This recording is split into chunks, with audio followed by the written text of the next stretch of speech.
Сотрудникам Чеченэнерго больше не придется разъезжать по домам, чтобы снимать показания потребления электричества. Новые умные счетчики сами будут раз в месяц отправлять данные. Работа по их установке в городе Аргун почти завершилась, а по всей республике программа будет реализована до конца 2022 года. По Аргуну мы планируем установить 6115 приборов учета, что охватывает полностью город Аргун, кроме многоквартирных домов. По республике планируется установка более 200 тысяч приборов учета.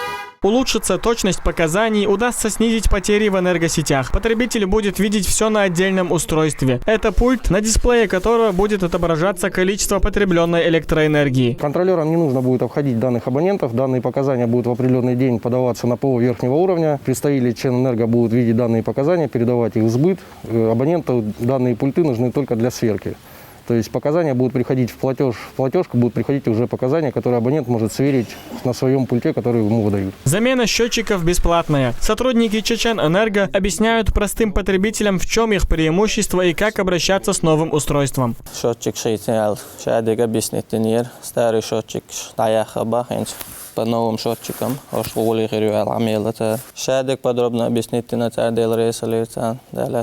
Параллельно идет работа по реконструкции 36 километров ветхих сетей, заменой на самонесущий изолированный провод и монтаж новых энергоустановок. Это, как обещают энергетики, повысит качество подачи электроэнергии. Шамиль Эрсанбиев, Ислам Али Султанов. Неделя.